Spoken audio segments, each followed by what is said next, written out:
हम्म, चलो जी, शुरू करते हैं। और टेक्स्ट की बात करते हैं। देखिए, टेक्स्ट का पेपर जो है पास करना इज नॉट एज डिफिकल्ट जो आपने क्या किया हुआ है, कंसिडर किया हुआ है। लेकिन अनफॉर्चुनेटली पासिंग रिजल्ट जो है वो इसका 31% पे पहुंच गया हुआ है। शोज कि भाईजान पेपर में ना मसला नहीं है, लेकिन जो अवाम है ना वो इस पेपर को सही तरह टेकअप नहीं कर रही, और अनफॉर्चुनेटली क्या कर रही है, वो सफर कर रही है। देखिए, टेक्स्ट के पेपर में पास करने के लिए आपको मार्क्स कितने चाहिए? Basically you need 50 marks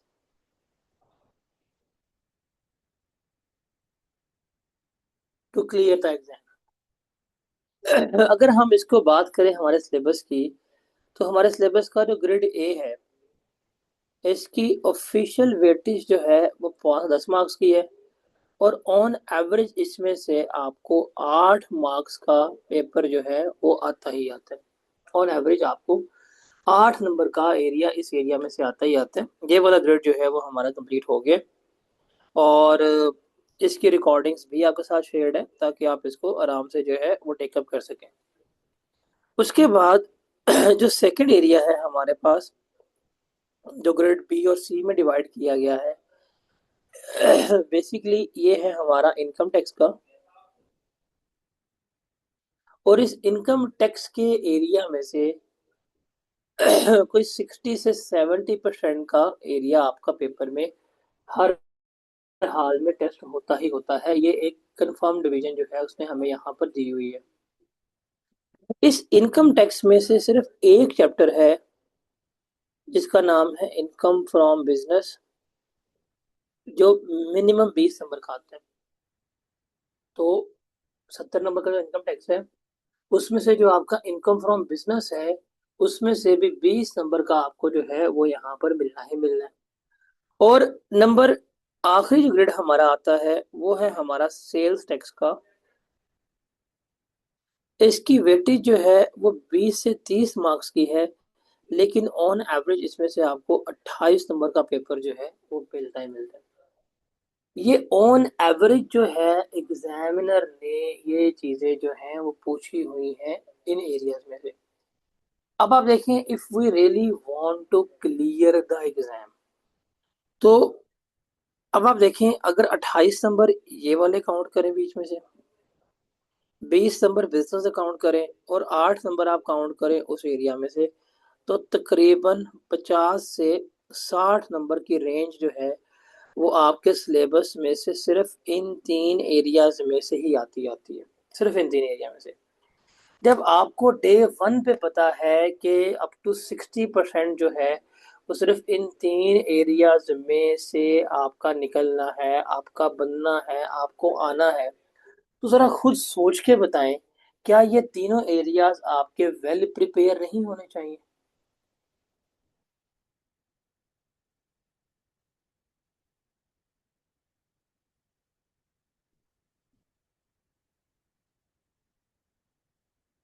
irony ये है कि जो बच्चा भी फेल होता है, जब भी बच्चा फेल होता है, आप कभी उसका एनालिसिस करें ना, उससे पूछे रीजन ऑफ फेलियर, तो उसके यही वाले एरिया जो है वो वीक होते हैं। इन्हीं एरियाज में वो वीक होता है, इन्हीं एरियाज में स्ट्रगल करके बैठा होता है, इन्हीं एरियाज में वो सफर कर रहा होता है। And that is the irony, irony of the subject. अभी आप में से काफी बच्चे ऐसे होंगे जिन्होंने पेपर दिया और फेल होके आए हैं कैफ का, टेक्स्ट का पेपर। सवाल मेरा आपसे यही है कि अभी जो आप जो बच्चे फेल हुए हैं, आपका जो ये वाला एरिया था, सेल्स टैक्स का और बिजनेस वाला एरिया, क्या ये वेल प्रिपेयर्ड था?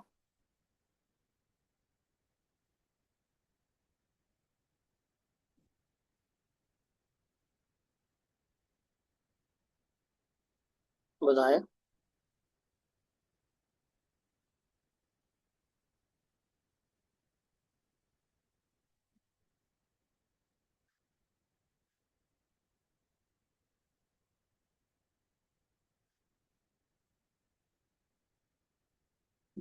क्या ये वेल प्रिपेयर्ड आपका एरिया था?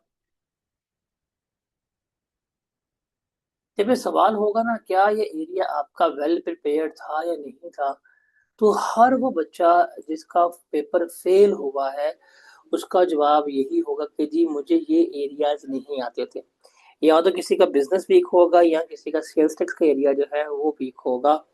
और जब आपको डे वन पे पता है कि ये जो दो एरिया बिजनेस और सेल्स टैक्स जो है, यही तकरीबन जो है वो आपके तकरीबन तकरीबन 50 नंबर तक के आने ही आने हैं।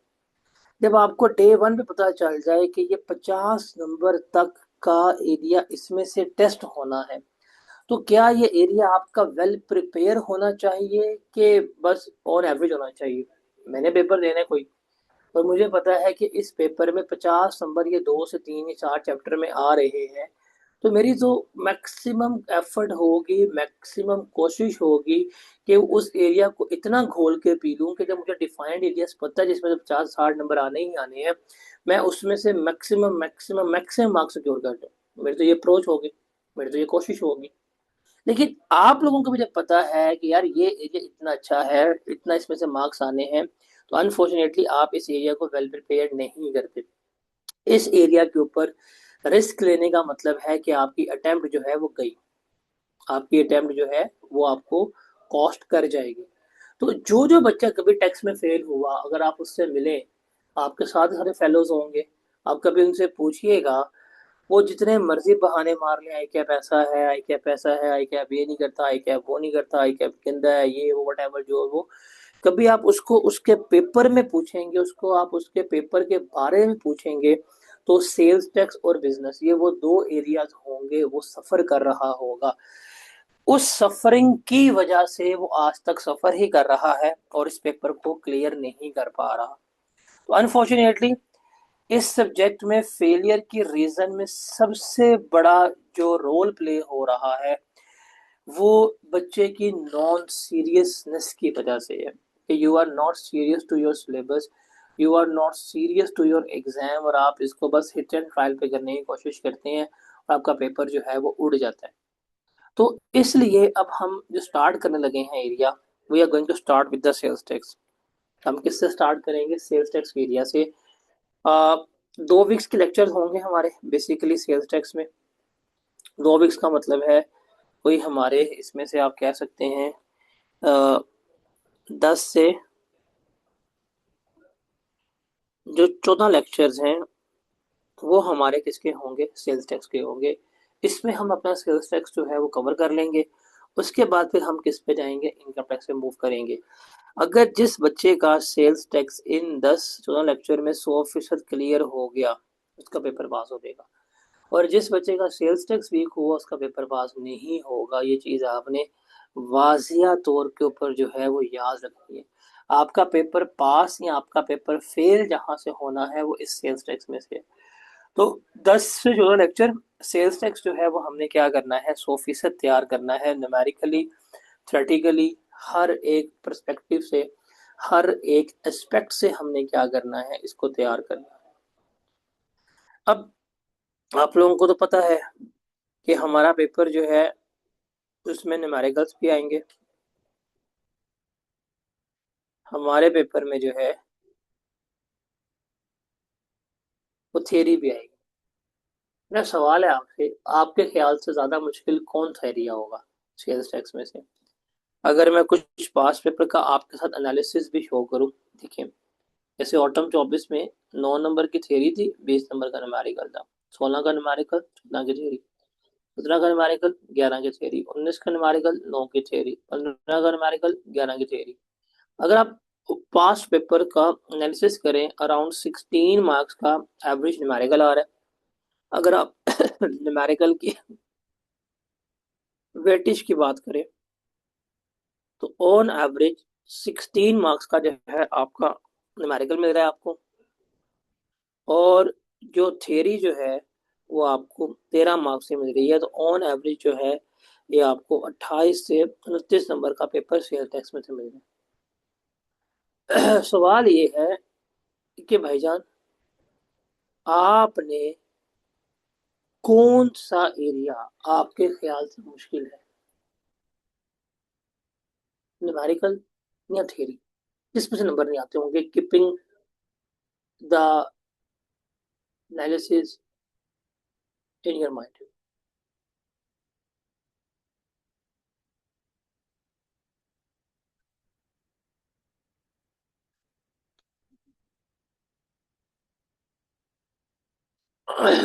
Numerical theory, numerical theory, numerical theory.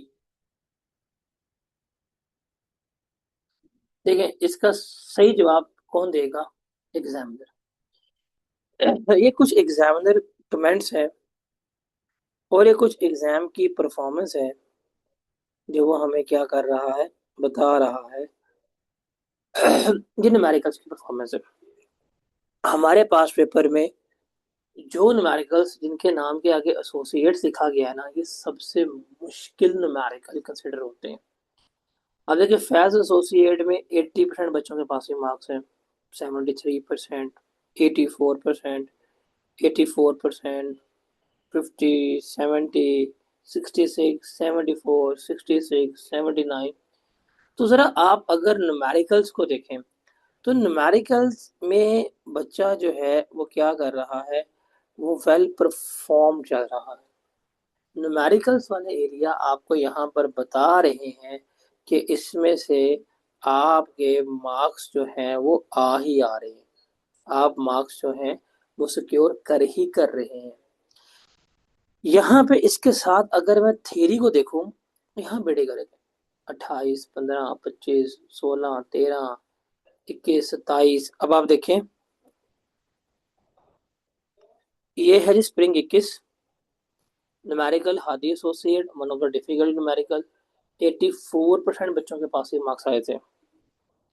Spring 21 उसी अटेम्प्ट में एक थ्योरेटिकल सवाल आया था, उसमें जस्ट 13% बच्चों के पासिंग मार्क्स आए थे। फिर जरा हम जाते हैं स्प्रिंग 19 न्यूमेरिकल में 79% बच्चों के पासिंग मार्क्स आए। स्प्रिंग 19 थ्योरी में 15% बच्चों के पासिंग मार्क्स आए। स्प्रिंग 24 70% बच्चों के पासिंग मार्क्स न्यूमेरिकल में। फिर थ्योरी में 27%। तो ये एनालिसिस आपको क्या बता रहा है कि सबसे प्रॉब्लमेटिक, सबसे डिफिकल्ट एरिया कौन सा है, न्यूमेरिकल्स का है कि थ्योरी का? बताएं जरा।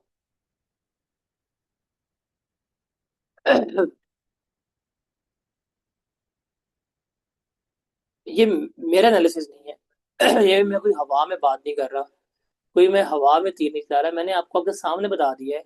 एग्जामिनर कमेंट्स पढ़ते हुए, एग्जामिनर का एनालिसिस दिखाते हुए कि मार कहाँ पड़ रही है, मार पड़ रही है आपको थ्योरी में।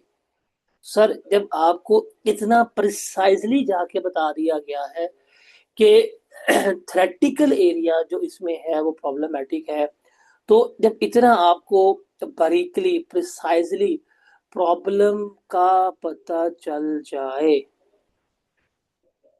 तो क्या इसको ओवरकम करना चाहिए कि गो विद द फ्लो होना चाहिए? खुद सोचें। आप लोग कहते हैं जी पेपर पास नहीं होता, पेपर मुश्किल है, पेपर की समझ नहीं आती। कभी आपने पेपर पास ना होने की रीजंस अगर देखी हो, आपने उस सिलेक्टिव पेपर में इश्यूज जो है वो देखे हो, तो भाईजान फिर पेपर पास होगा ना। अब ये इस सब्जेक्ट का सबसे बड़ा इशू है, सबसे बड़ा अलमिया है जो आपके सामने में मेंशन किया गया। आप इसको अगर ओवरकम कर लोगे तो आपके लिए आसानी होगी, अगर आप इसको ओवरकम नहीं करोगे तो आपके लिए जो है मुश्किल रहेगी, अजाब रहेगा, आप इसको पास नहीं कर पाएंगे। और जाहिर सी बात है, जिसका इस टाइम पेपर पास ना हुआ, अगले टाइम में फिर सिलेबस चेंज हो रहेगा, फिर उसने कहना है कि लेक्चर्स जो है वो आउटडेटेड पढ़ रहा हूँ मैं, ये है वो है, फिर पास नहीं होगा। तो भाई, आप लोग सीए करने आए हैं और आप लोगों का सीए में सिर्फ अगर कैफ का टैक्स ही पास नहीं हो रहा, तो खुद सोच लें कि आपका क्या हो रहा है, क्या नहीं होगा। तो आपको पेपर पास करने के लिए पेपर को प्लान करके जो है वो चलनी होगा। Planning is very important. अगर आप अपने आप को प्लान्ड नहीं लेके चल रहे, अगर आपकी प्लानिंग बेहतर नहीं है, आप सब्जेक्ट को सीरियसनेस नहीं शो करते, आप सब्जेक्ट को सीरियस नहीं लेते, तो unfortunately this profession is not going to take you serious as well. क्योंकि मार्केट इतनी सैचुरेटेड हो गई, बच्चे इतने आते जा रहे हैं, बच्चों ने आना है, बच्चों ने पास करना है, बच्चों ने निकल जाना है, और आपने फिर इसी सब्जेक्ट को रोज रोक के बैठाना है, पेपर पास नहीं हो रहा, ग्रुप ए पास नहीं हो रहा, फलाना ग्रुप पास नहीं हो रहा। तो भाई ये ग्रुप का पास होना फेल होना ये आपके ऊपर डिपेंड कर रहा होता है। ये चीज आपने याद रखनी है। एक चीज याद रखिएगा। आप लोगों का मुस्तकबिल जो है ना, उसका सारा इन्हिसार आपके ऊपर है। आपने कामयाब होना है, आपने कामयाब नहीं होना, आपने पास होना है, आपने फेल होना है, आपने कोई चीज़ अचीव करनी है, आपने कोई अचीव नहीं करनी है, सारा कुछ आपके ऊपर बेस कर रहा है कि आपकी अप्रोच क्या है, आपका एप्टीट्यूड क्या है, और आपका एटीट्यूड क्या है टुवर्ड्स योर स्टडीज। अगर आप फोकस रहे, कंसिस्टेंट रहे, आपका पास हो जाएगा। आप फोकस नहीं रहेंगे, कंसिस्टेंट नहीं रहेंगे, अगर हम इनको टेकन फॉर ग्रांटेड लेंगे, नहीं हो पाएगा। अल्टीमेटली पेपर पास नहीं होगा, तो एक पेपर फेल होने का मतलब सिर्फ 6 माह जाया होना नहीं है। 6 माह उस पेपर के जाया हुए हैं, 6 माह आपकी फॉर्म कंडक्शन का प्रोसेस दूर हो गया, 6 महीने में आपके एक्स्ट्रा कॉस्ट जो है वो बढ़ेगी, 6 महीने की स्टाइपेंड आपकी लेट हो जाएगी। तो बड़ा कुछ आप फोरगो करेंगे अपने एक नॉन सीरियस एटीट्यूड से। तो if you really want to clear your exam, you need only one thing and that is seriousness. If you are not serious, तो ये प्रोफेशन इतना जालिम है, आप अभी प्रोफेशन में गए ही नहीं है, अभी आप इस प्रोफेशन के इब्तदाई दिनों में हैं। आपको यहाँ पे इतना रगड़ देगा कि आप बाद में जाके देखेंगे यार क्या हुआ क्या नहीं हुआ। फिर आपको आर्टिकल्स के मसले, फलाने मसले, ये मसले, वो मसले शुरू हो गए होंगे। तो टेक योर टाइम सीरियसली। आप अपने टाइम को, अपने वक्त को अगर सीरियसली लेके चलेंगे, हो जाएगा। अगर नहीं तो भाई मुश्किल है, साफ सीधी बात है। कोई इसमें शुगर कोटिंग नहीं है, कोई इसमें नहीं कि कोई नहीं 5 5 अटेम्प्ट पेपर दे, तो भाई ऐसा नहीं है। आपको निकालना पड़ेगा, आपको मैनेज करना पड़ेगा, आपको सॉर्ट करना पड़ेगा अपने आप। जब तक आपकी स्टडी आपके लिए प्रायोरिटी नहीं बनेगी, तो आपका रिजल्ट भी प्रायोरिटी बेस्ड नहीं आएगा। ये कुछ चीज़ें आपको एडमिट करनी पड़ेंगी। खासतौर पर मैं अगर इस सब्जेक्ट की बात करूँ, इस सब्जेक्ट में मार्क्स सिक्योर करना इतना स्पेसिफिकली इजी है ना, लेकिन बच्चे अगर इसमें भी फेल हो रहे हैं, और अगर इस सब्जेक्ट में भी 31% पासिंग रेशो हो गया, विच इज़ द वर्स्ट, तो बच्चों के एंड के ऊपर सबसे ज़्यादा प्रॉब्लम है कि भाई आप लोग शॉर्टकट्स की तलाश में चल रहे हैं, और शॉर्टकट्स जो हैं they are not going to work anymore. तो आपको प्रॉपरली अपने इस सब्जेक्ट को, अपने स्टडीज़ को वैल्यू करना पड़ेगा if you really want to clear the paper. Passing marks कितने हैं हमारे, कितने नंबर चाहिए आपको आपके रिजल्ट के ऊपर परमानेंट क्रेडिट का मार्क्स कितने नंबर चाहिए? सिर्फ 50। और ये 50 भी अगर नहीं आ रहे तो प्रॉब्लम है। और टैक्स में तो 50 नंबर लेना सबसे आसान है। अभी सारा आपको पहले से समझाया कि भाई 20 यहाँ से आते हैं, 28 वहां टेस्ट होने हैं, 8 वहां, 56 से 60 नंबर 3 एरिया टेस्ट हो रहे हैं। अगर तुम उन 3 एरियाज में से 35 से 40 नंबर सिक्योर कर लो, तुम्हारा पेपर पास हो जाएगा। लेकिन हम तो नहीं करेंगे। हमें तो सैलरी याद करनी है, हमें तो प्रॉपर्टी याद करनी है, हमें तो कैपिटल गेन्स याद करना है, हमें तो अदर सोर्स याद करनी है। लेकिन जो चीज़ें याद करने वाली है वो हमें याद नहीं करनी। तो जब वो हमने याद नहीं करनी, तो अल्टीमेटली हमने फिर रोना ही रोना है कि यार ये क्या हो रहा है, और क्या से चल रहे हैं, और क्या नहीं हो रहा। तो अपने आप को सॉर्ट करें, सॉर्ट करें अपने आप को। अब हमने जो कि पेपर पास करना है, और हम स्टार्ट कहाँ से करेंगे? सेल्स टैक्स से। तो सेल टैक्स के एरिया को ना हमने इन 5 में डिवाइड किया हुआ है। अगर आप जाएंगे तो हमारी बुक के 4 चैप्टर भी यही बनेंगे, 18 19 20 21। क्योंकि मैंने आपको अपनी बुक से ही करवाना है, मेरी बुक्स जो है वो मेरे नोट्स की फॉर्म में है, मैं सारा कुछ वहाँ से करवाऊंगा। तो सेल्स टैक्स में एक चैप्टर आएगा 18, जिसमें हम डेफिनेशंस को डिस्कस करेंगे। फिर 19 होगा प्रोविजन एंड रूल्स का। अगर आप ये दोनों चैप्टर्स को प्रिपेयर कर लें, अगर आप इन दोनों चैप्टर्स को प्रिपेयर कर लें अच्छी तरह से तैयार कर लें, तो आपके न्यूमेरिकल्स जो हैं वो 100% हो जाएंगे। अभी हमने देखा था कि आपको 16 मार्क्स का जो है वो न्यूमेरिकल आना है, और इन 2 चैप्टर्स में से आपको तकरीबन कोई 4 से 6 नंबर की थेरी आनी है, जिसमें एमसीक्यूज हम इंक्लूड कर रहे हैं। तो ये सिर्फ 2 चैप्टर्स हैं, जिसमें डेफिनेशन, प्रोविजंस एंड रूल्स, ये जस्ट 2 चैप्टर्स आपके हो जाए तो थ्योरेटिकल 6 नंबर तक और 16 नंबर तक की थ्योरी जो है वो आप क्या कर सकते, न्यूमेरिकल जो है कर सकते हैं। तो अराउंड 20 से 22 नंबर आपके टेक्स्ट के सिर्फ इन 2 चैप्टर्स जो हमारे बुक का 18 और 19 है उसके अंदर सिचुएटेड है। तो अगर इतना स्पेसिफिक हो के कि अगर बात सिर्फ 2 चैप्टर्स तक की आ गई है और जिनके कोई सफ़े 30 से 35 सफ़े बनने हैं, अगर इतना स्पेसिफिकली हो रहे हैं तो क्या हमें इन 2 चैप्टर्स को अच्छी तरह तैयार नहीं करना चाहिए? खुद सोचें जरा, इससे ज्यादा स्पेसिफिक क्या करूं बताएं मैं?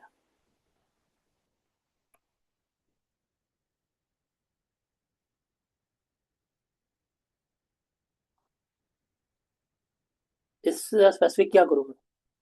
इतना स्पेसिफिकली हम उसको डायसेक्ट करके 2 चैप्टर्स पे ले आए हैं कि 2 चैप्टर्स की बारी है।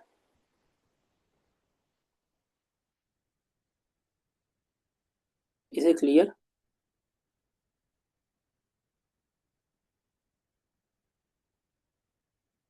और फिर साथ एक चैप्टर आएगा रजिस्ट्रेशन डी रजिस्ट्रेशन का। इसमें से कोई आपको 4 नंबर तक की थ्योरी आनी है, तो 28 नंबर जो है वो बन जाएंगे आपके। तो भाई ये है हमारा सारे का सारा एनालिसिस, जिसके तहत हमने क्या करना है, इसको लेके चलना है। तो हम साथ साथ चलेंगे और साथ साथ ही जो है वो क्या करेंगे, लेकर चल रहे होंगे। जरा कुछ बात करते हैं कंसेप्ट की और कंसेप्चुअल स्टडी की तरफ जाते हैं। एक और हमें ना बड़ी गंदी आदत पड़ गई हुई है कि यदि वो कोई से 5 सवाल का पेपर करके पास हो दूंगा। अब जब बच्चा ये सवाल में से पूछना इस तरह से कोई से 5 सवाल बता दे कि मैं करके पास हो जाऊंगा, दिल करता है उसको जवाब ही ना दूं, बिकॉज तुम बीए करने आए हो, तुम एमए करने आए हो, तुम एफए कर रहे हो। आप एक प्रोफेशनल एजुकेशन में आए हैं, एक प्रोफेशनल सर्टिफिकेशन को परस्यू कर रहे हैं।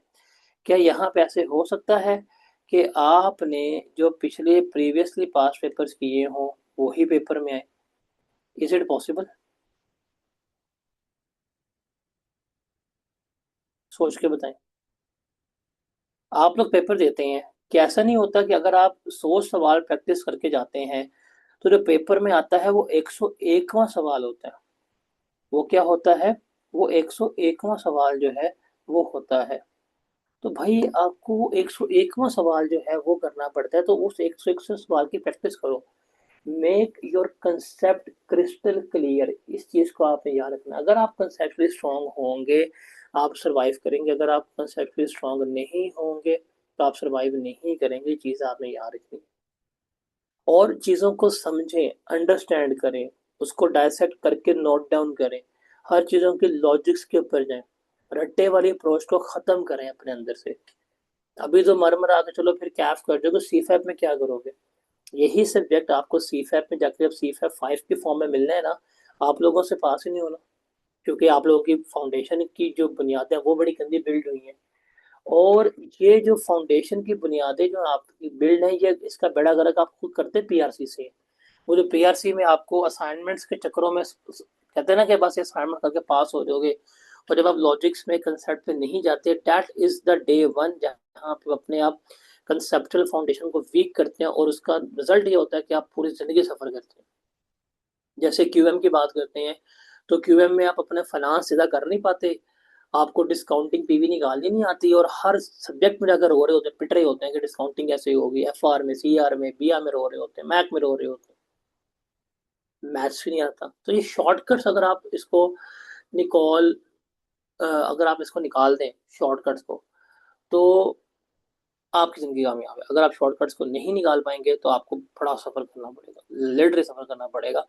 आपको लिए पेपर पास करना आसान है, बस अपने आप को सॉर्ट करें, रोज का लेक्चर में जो बातें कही गई हैं उनको अपने माइंड में रखें, उनको याद रखें कि यार ये चीजें जो है वो हमने करनी है, ये बातें जो है वो हमने लेके चलनी है।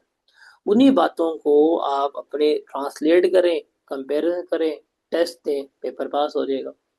समटाइम्स आपको बड़ा इंपॉर्टेंट कंसेप्ट जो है वो in the form of humour भी डिलीवर कर दिया जाता है। अगर चीज़ों को आपको याद रखी जाए, चीज़ों को आपके लिए मुश्किल ना हो, तो क्लास में बात चाहे रेलेवेंट है चाहे वो इरेलीवेंट है, लेकिन याद रखा उसका कहीं ना कहीं से कनेक्शन जो है वो आपके पेपर के साथ लाजमी बनता है। तो चीज़ों को याद रखें, क्लास में पार्टिसिपेटिव हो, क्लास में एक्टिव होना जो है वो आपने सीखना है, और टेस्ट देने हैं। टेस्ट अगर देंगे तो पेपर पास होगा, अगर नहीं देंगे तो अगले टाइम फिर बैठे होंगे, फिर कह रहे होंगे जी मेरा टेस्ट का पेपर पास नहीं हो रहा, 3 अटेम्प्ट हो गए, 4 अटेम्प्ट हो गया, हर अटेम्प्ट में फेल हो जाती हूँ, ये हो जाता है वो हो जाता है, और रिजल्ट यही होगा जी टेस्ट दिए जी टेस्ट मैंने कोई नहीं दिए। तो ये चीज़ें आपने नहीं करनी, ओवरकम करना है। अगर आप फेल हो चुके हैं अपनी मिस्टेक्स को आइडेंटिफाई करें और उनको ओवरकम करें। अगर आप फेल नहीं हुए, आपकी पहली अटेम्प्ट है, तो ये जो बातें बता रहा हूँ इनको मत कीजिएगा, इनसे बचिएगा, पेपर आपका जो है वो क्या हो जाएगा, पास हो जाएगा। अब चूंकि हम सेल्स टैक्स को लेके चल रहे हैं और सेल्स टैक्स की दुनिया में हमने अपने आप को गर्क कर देना है, सिर्फ हमने sales sales sales sales sales के ही क्या करनी है, सारी डिस्कशन करनी है। चीज़ों को समझना है, चीज़ों को अंडरस्टैंड करना है कि कैसे सेल्स टैक्स किस तरह से काम कर रही है, क्या इसका मैकेनिज्म है, क्या कुछ इसमें आएगा, क्या कुछ इसमें नहीं आएगा, ये सारा कुछ जो है वो हमने यहाँ पर अब डिस्कस करना है। तो अंडरस्टैंडिंग डेवलप करनी है, बिकॉज ये प्रैक्टिकल सब्जेक्ट है। इसका ताल्लुक, इसका रिलेशन आपकी डेली लाइफ के साथ है, जो आप रोजमर्रा कर रहे हैं उसके साथ है। अगर आपको कैफ लेवल का टैक्स आज अच्छी तरह समझ आ जाए तो आप इवन जाके आप रिटर्न्स वगैरह तक फाइल कर सकते हैं। आप टैक्स की कंसल्टेंसी का काम भी जो है बेसिक लेवल तक का कर सकते हैं। ये चीज़ आपने याद रखनी है। अब सेल्स टैक्स को हम क्या कहते हैं बेसिकली? ये हमारा कहलाता है इनडायरेक्ट टैक्स। इनडायरेक्ट टैक्स क्या होता है, कौन बताएगा? What is indirect tax?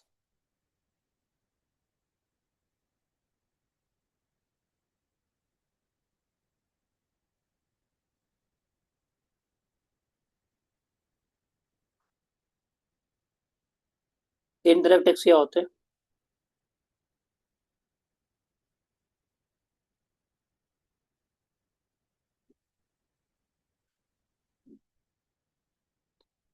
Indirect tax basically वो है कि जो हम आपके इनकम से नहीं ले रहे, बल्कि इनडायरेक्टली जो है वो हम क्या कर रहे हैं, आपसे ले रहे हैं। Tax that is not charge directly on your income, बल्कि हम उसको इनडायरेक्टली जो है वो क्या कर रहे हैं, आपसे लेके चल रहे हैं, इसको हम कहते हैं इनडायरेक्ट टैक्स। अभी जो सेल्स टैक्स है ना, ये बेसिकली क्या है, इनडायरेक्ट टैक्स है। और ये इनडायरेक्ट कैसे है, इसको ज़रा हम यहाँ पे समझते हैं। लेकिन इस सेल्स टैक्स को शुरू करने से पहले एक चीज़ याद रखनी है कि ये सेल्स टैक्स जो है आपका, इसका ताल्लुक जो है वो आपके इनकम फ्रॉम बिजनेस में प्रॉफिट एंड लॉस अकाउंट के साथ है। आप जब अपना प्रॉफिट एंड लॉस अकाउंट बनाते हैं उसके साथ इसका बहुत ज़्यादा एसोसिएशन है, बहुत ज़्यादा एसोसिएशन है। कैसे, समझिएगा ज़रा। ज़रा मुझे आप अपना basic profit and loss account बताएं क्या होते हैं। अगर आपने basic profit and loss account बनाना है तो हम क्या करते हैं, सेल्स लिखते हैं। सेल्स में से क्या लेस करवाते हैं, कॉस्ट ऑफ सेल्स लेस करवाते हैं। हमारे पास क्या आता है, ग्रॉस प्रॉफिट आता है। इस ग्रॉस प्रॉफिट में से मैं एक्सपेंसेस लेस करवाता हूँ। हमारे पास क्या आता है, नेट प्रॉफिट आता है। ऐसे ही होता है।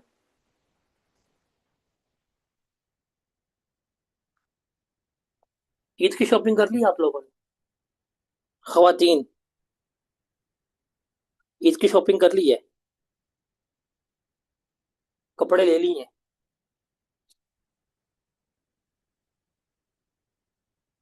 बाजारों से खुआए हैं?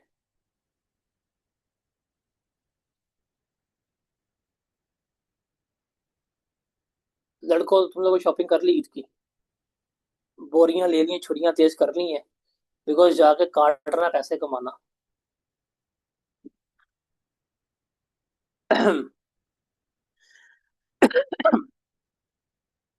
क्योंकि लड़के जो है ना वो इतने सोफिस्टिकेटेड जगह पे शॉपिंग करते नहीं है।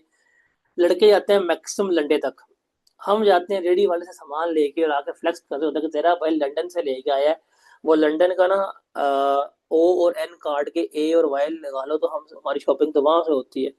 लेकिन चलो आजकल लंदन भी बहुत महंगा हो गया, आजकल हम प्री लव्ड आइटम्स पे जाते हैं। खवातीन लेकिन चूंकि सोफिस्टिकेटेड होती हैं और नफासत पसंद होती हैं, वो जाके अच्छी जगह से सामान खरीदती हैं।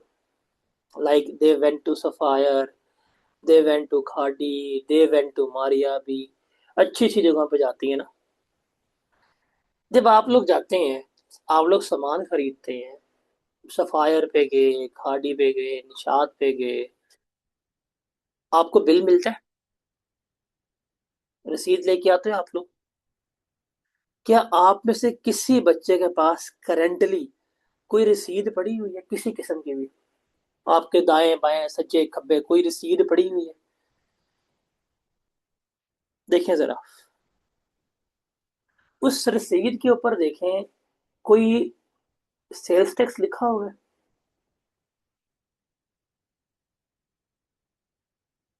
जो सज्जे खब्बे दाएं बाएं आपके पास रसीद पड़ी हुई है जो आप शॉपिंग करके आए हैं, उसके ऊपर कोई सेल्स टैक्स की अमाउंट लिखी हुई है? कितना सेल्स टैक्स पे किया आपने?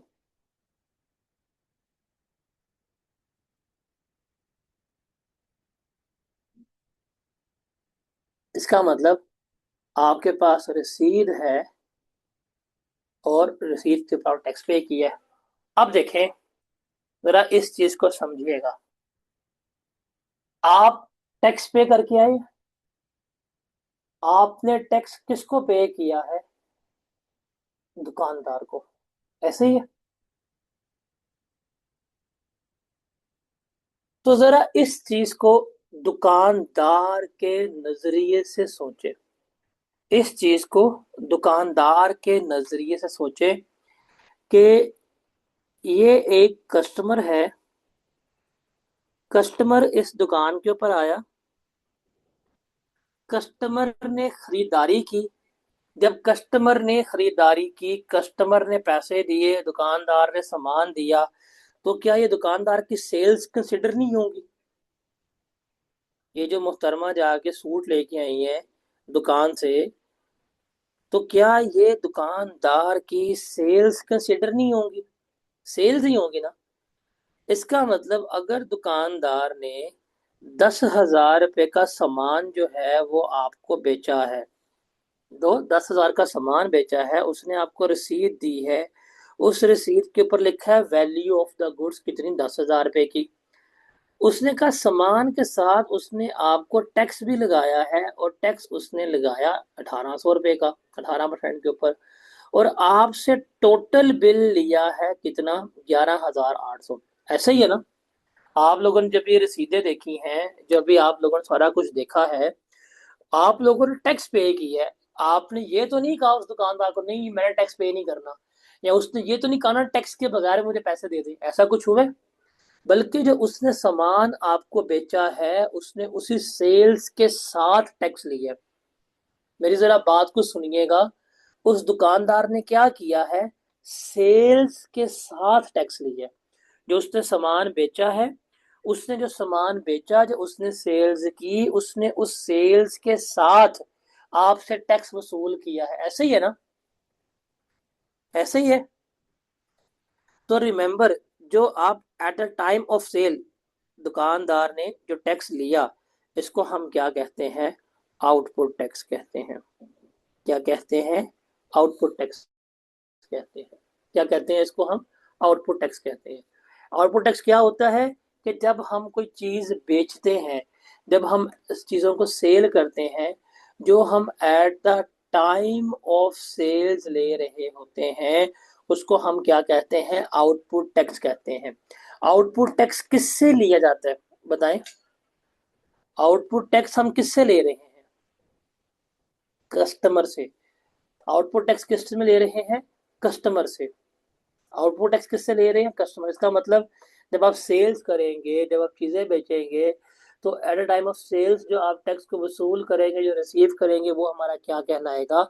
वो हमारा आउटपुट टैक्स जो है वो कहला रहा होगा। Got it? Got it? इसका मतलब इसमें इस बंदे ने टैक्स कितना लिया? 1,800 रुपया। ये बना आउटपुट टैक्स। अब जाहिर सी बात है, जरा खुद सोचें, जिस दुकानदार से जाके आपने सामान लिया, जिस दुकानदार से जाके आपने खरीदारी की है, जिस दुकानदार से जाके आपने चीजें खरीदी हैं, वो दुकानदार भी तो कहीं से सामान लेके आया होगा कि नहीं लेके आया होगा? बताओ जरा।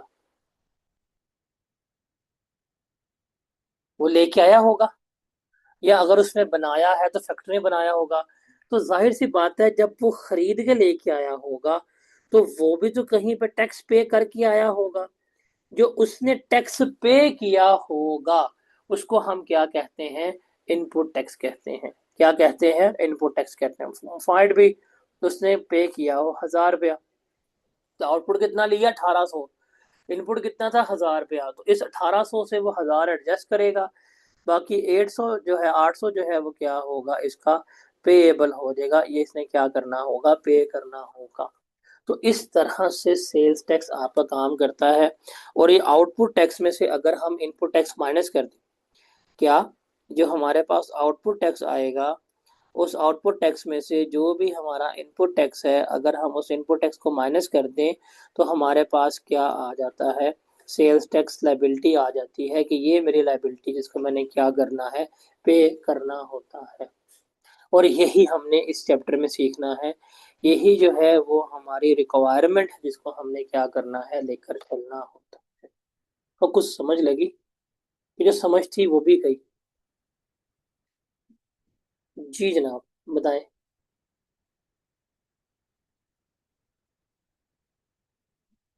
कुछ समझ लगी? जो समझ थी वो भी गई। ये जो हम सारा सेल्स टैक्स पढ़ रहे हैं, ये हम पढ़ेंगे बिजनेस के पर्सपेक्टिव पे। आप दुकान पे गए हैं, आप कपड़ा खरीद के लाए हैं, आप कस्टमर थे। हम कस्टमर के पर्सपेक्टिव पे नहीं पढ़ रहे। हम किसके पर्सपेक्टिव पे पढ़ रहे हैं? बिजनेस के पर्सपेक्टिव पे, वो जो दुकानदार, उसके पर्सपेक्टिव पे। अगर आप आज जाके केक्स एंड बेक से केक लेंगे, वो उस केक के ऊपर आपसे टैक्स लेगा, तो हम ये केक्स एंड बेक के पर्सपेक्टिव पे पढ़ेंगे। आप आज जाके खादी से ड्रेस लेंगे, वो आपसे टैक्स लेंगे, हम ये खादी के पर्सपेक्टिव पे पढ़ेंगे। आप आज जाके जे डॉट से परफ्यूम लेंगे, वो आपको इनवाइस देंगे, उसके ऊपर टैक्स लगा होगा। ये हम जे डॉट के पर्सपेक्टिव से पढ़ रहे हैं। आप आज जाके कारफूर से शॉपिंग वगैरह करेंगे, आपको बिल आएगा, वो टैक्स दिया जाएगा। हम ये कारफूर के पर्सपेक्टिव से क्या कर रहे हैं? पढ़ रहे हैं। तो ये सारा सेल्स टैक्स हम किसके लिए पढ़ रहे हैं? हम उस दुकानदार के लिए, हम बिजनेसमैन के लिए, हम कारोबार के लिए क्या कर रहे हैं? इसको पढ़ रहे हैं, इसको लेके चल रहे हैं, इसको समझ रहे हैं। अपने लिए नहीं करना कि सर देखे मैं तो, भाई तू है कौन? एंड कंज्यूमर से नहीं पढ़ रहे। हम किसके लिए पढ़ रहे हैं? बिजनेस के लिए पढ़ रहे हैं। तो मुझे बताएं, आउटपुट टैक्स फिर क्या होता है? शाबाश, बताएं। आउटपुट टैक्स क्या होता है?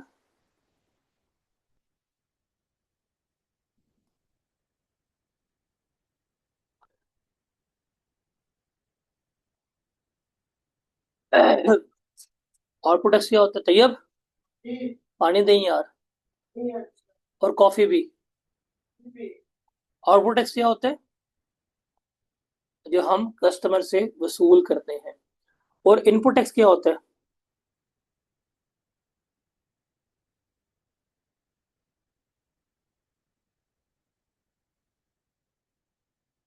जो हम पे करते हैं।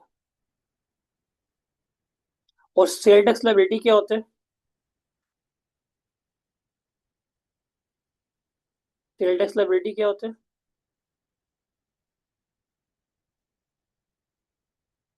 Very good. तो इसका मतलब आप सबको समझ आ गया आउटपुट टैक्स क्या होता है? आप सबको समझ आ गया इनपुट टैक्स क्या होता है? आप सबको समझ आ गया सेल टैक्स क्या होता है? सेल टैक्स लायबिलिटी क्या होती है? जब सारा कुछ समझ आ गया तो क्लास बंद करो, जाओ, तुम्हें सेल टैक्स तो आ गया। बिकॉज हमने तो सेल्स टैक्स में सिर्फ यही पढ़ना है जो हमने यहाँ पर डिस्कस किया है। Got it?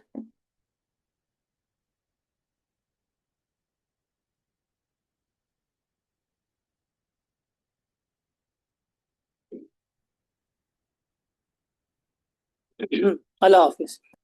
जा सिमरन, जी ले अपनी जिंदगी, जा जा टोर जा।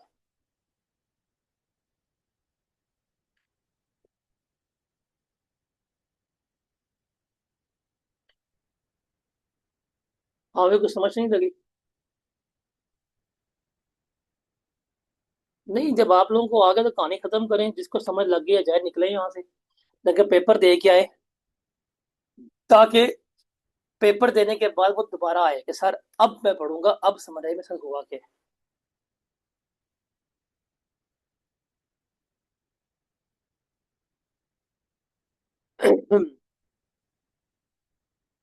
अब ना जरा मैं आपको समझाता हूँ सप्लाई चेन। इस सप्लाई चेन को ना नोट कीजिएगा और अंडरस्टैंड कीजिएगा कि सप्लाई चेन किस तरह से काम करती है। अच्छा जी। बाजी को रात को ना 2 बजे जो है लेस खाने हैं मिर्चों वाले। रात के 2 बजे बाजी का दिमाग उड़ गया, पागल है। कैसे लेस खाएगी? कहाँ से लेस लेके आएगी?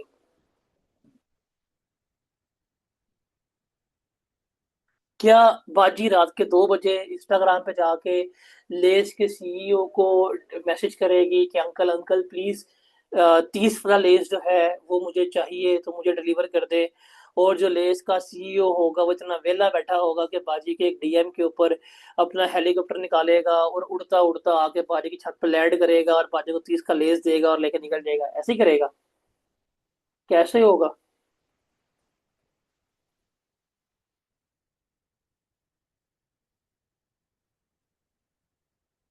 या जो लड़के होते हैं, जब ये आई कैप का एग्जाम दे के आते हैं ना, तो घर अगर अगर आप घर में होते हैं तो अलग हवाओं में होते हैं।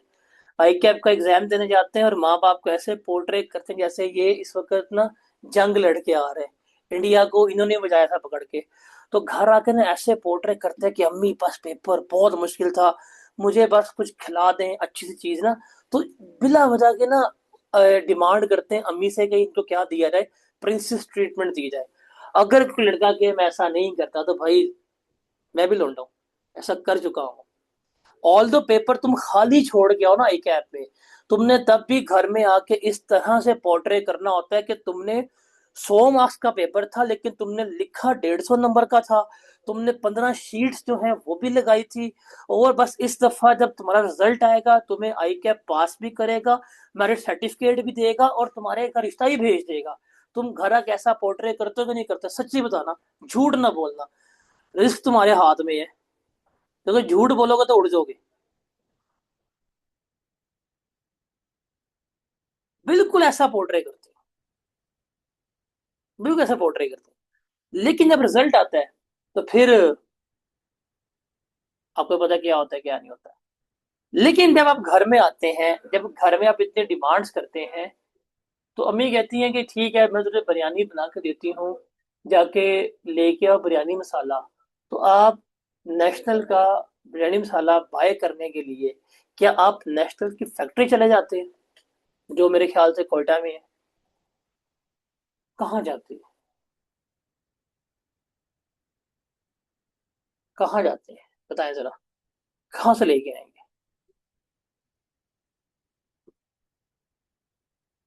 सेलर के पास है। अब देखें, आप बैठे हुए हैं अपने घर में, आपके घर के बाहर एक दुकान है, उस दुकान से आपको नेशनल का बिरयानी मसाला जो है वो मिल गया। लेकिन जो नेशनल की फैक्ट्री है, जस्ट टेक एन एग्जांपल, वो कराची में लगी हुई है। तो कराची से उठ के आपके पास आया सामान, तो बीच में कुछ प्रोसेस इन्वॉल्व होगा कि नहीं हुआ? बताएं जरा। अब खुद सोचे, आप कस्टमर हैं, जिससे सामान लिया वो दुकानदार था, वो दुकानदार भी किसी से सामान लेके आया होगा, वो भी किसी से सामान लेके आया होगा, फैक्ट्री से सामान कैसे आएगा? तो एक क्या पूरी सप्लाई चेन नहीं बन रही? अब आपने जिस दुकानदार से सामान लिया, आप उसको टैक्स दे के आए हैं? सोचें, आप आज जिस दुकानदार से जाकर सामान लेके आए हैं, क्या आप उसको टैक्स दे के आए हैं? उसने जिसको सामान दिया होगा उसने उसको टैक्स पे किया होगा, उसने जिससे सामान लिया होगा उसने उसको टैक्स पे किया होगा, ऐसे है कि नहीं? तो ये एक पूरी सप्लाई चेन बनती है। क्या बनती है? पूरी की पूरी एक सप्लाई चेन बनती है। उस सप्लाई चेन को हमने देखना है किस तरह से लेके काम करते हैं, किस तरह से नहीं। देखिए नहीं, सबसे पहले हमारे पास सप्लाई चेन में जो बंदा आता है उसको कहते हैं इम्पोर्टर। इम्पोर्टर से हम सामान लेके चलते हैं आगे। सेकंड बंदा कौन होता है? मैन्युफैक्चरर। मैन्युफैक्चरर से सामान किसके पास जाता है? डिस्ट्रीब्यूटर के पास। डिस्ट्रीब्यूटर से सामान किसके पास जाता है?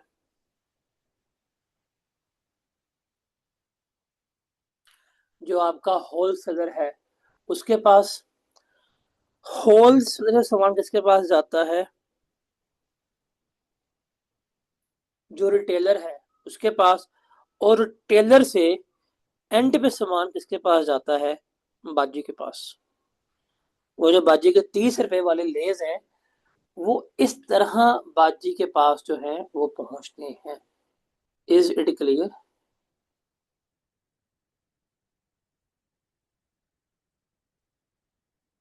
Got it? तो ये जो सीरीज ऑफ ट्रांजैक्शन हुई है यहां से लेके यहां तक, इसको हम क्या कहते हैं? सप्लाई चेन कह रहे होते हैं। क्या कह रहे होते हैं? सप्लाई चेन कह रहे होते हैं। क्या कह रहे होते हैं? सप्लाई चेन कह रहे होते हैं। हमने जो ये सेल टैक्स सारा पढ़ना है, हमने जो सेल टैक्स सारा सीखना है, वो हमने यहां से लेके यहां तक के बंदे के लिए सीखना है। ये है हमारे पास मेन पार्टी जिसके लिए सीखना है। ये हनी है। इसके लिए हम सप्लाई चेन नहीं पढ़ रहे। We are learning sales tax for import, we are learning sales tax for manufacturing, we are learning for retailer, we are learning for distributor. हम क्या कर रहे हैं? हम इन लोगों के लिए जो है इसको पढ़ रहे हैं, इस लोगों के लिए इसको रीड आउट कर रहे हैं। कुछ समझ लगी? तो जरा मुझे बताएं, what is output tax? Output tax क्या होता है?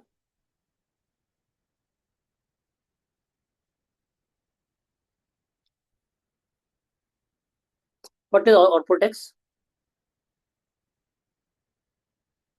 पूरी बात क्यों नहीं कर रही? ये देखिए, आयशा ने सही बात की है। आयशा, आपको 2 रुपए वाली क्लियर दूंगा लेकिन पैसे आप खुद ही पे करेंगे, आपका इनाम। आपने अच्छी बात की है कि भाई जो कस्टमर से at the time of sale लेना है उसको हम कहते हैं आउटपुट टैक्स। पूरी बात तो करो। और इनपुट टैक्स क्या होता है? देखा, पूरी बात करते हुए कहते हैं आई क्या बड़ी मार दिया, आई क्या बड़ी मार दिया। आई क्या उस वक्त बात करता है जब आप पूरी बात करते हैं। इनपुट टैक्स क्या होता है? इनपुट टैक्स क्या होता है?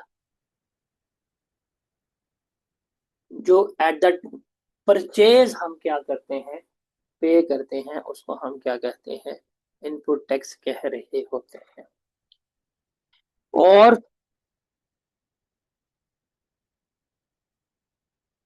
सेल्स टैक्स लायबिलिटी क्या होती है?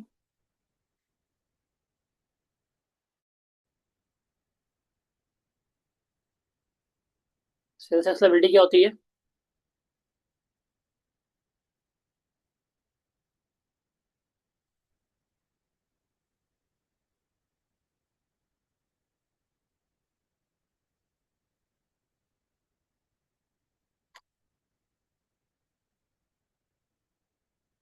Very good. तो कुछ समझ आई बेसिकली हम सेल्स टैक्स में क्या करने लगे, क्या नहीं करने लगे?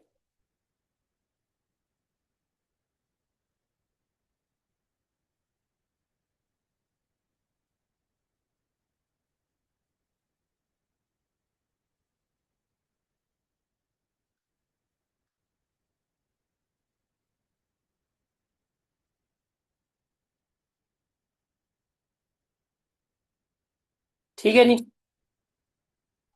मेक श्योर आपके पास कल बुक हो, बिकॉज मैंने बुक से ही करवाने हैं। तो कल हम जाते हैं मजीद, कल कुछ डेफिनेशंस, कल कुछ इंपॉर्टेंट कंसेप्ट्स जो है हम उनको डिस्कस करते हैं। और इस साथ साथ मैं आपको साथ साथ गाइड करता जाऊंगा कि कौन सी चीज़ रीड ओनली है, कौन सी चीज़ क्रैम करनी है, कौन सी चीज़ कंसेप्चुअली लेके चलनी है। आई विल गाइड यू आपने नोट्स बना लेने हैं, आपने बुक्स जो हैं उसके ऊपर लिख लेना है, ताकि जब आप अपनी फाइनल प्रिपरेशंस कर रहे हो आपको पता हो कि यार ये चीज़ जो है मेरी रीड ओनली है, ये चीज़ जो है वो मेरी क्रैम करने वाली है, और ये वाली चीज़ जो है इसको मैंने सिर्फ और सिर्फ लर्न करना है। तो ये चीज़ आप देख लीजिएगा। कल इंशाल्लाह मिलते हैं। आज तो मेरी मीटिंग थी, आज लेट हो गया था। मैंने पहले ही इन्फॉर्म कर दिया था कि शायद मेरी मीटिंग होगी। कल 4 सवा 4 तक ना स्टार्ट करूँगा, बिकॉज मैंने एसबीआई से आना होता है, तो एसबीआई से आते आते में टाइम लग जाता होता है। ठीक है जी। कल मिलते हैं with more definitions, more concepts and more practical questions.